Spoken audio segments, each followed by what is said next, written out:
how women have been represented in literature, and how it's changed over time, and if there's any association between that and the change in women's roles in society.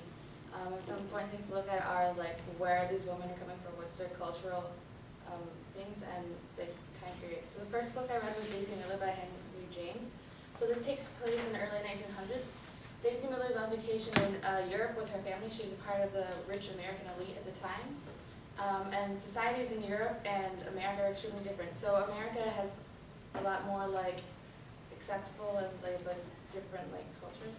And the next book I read was Woman Warrior by Maxine Hung, which was written in the 1970s about basically her and how being a Chinese immigrant in America and how she has to struggle between the cultural beliefs of the Chinese and the American beliefs of women. So cultural symbolism in it is, so the white dress in 1900s in America, the biggest thing was a white cotton dress, which is because everybody in society could have one, didn't matter what wealth they were, so everyone was on the same level.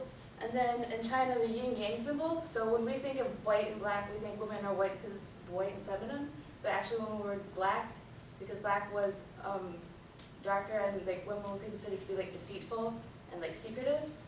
Literature symbolism is when Daisy Miller dies in the end, she dies from breaking cultural rules. So she visits the Colosseum at night, which is like a woman is not supposed to go out at night, so she dies from it. And then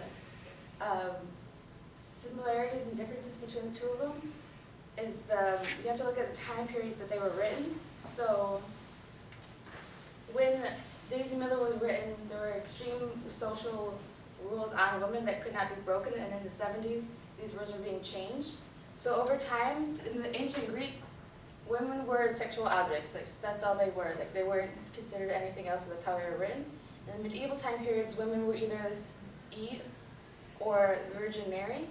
In Elizabethan times, women were extremely disregarded and ignored.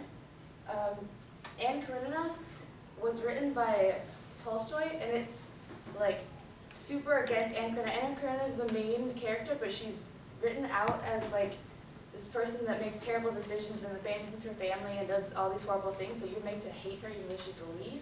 Whereas in Jane Eyre, it's known as one of the like first like feminine like books ever written. It was written in like late 1800s.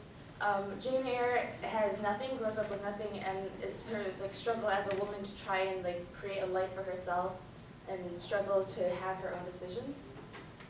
So in conclusion, literature represents social structures in the time they were written in and can be conveyed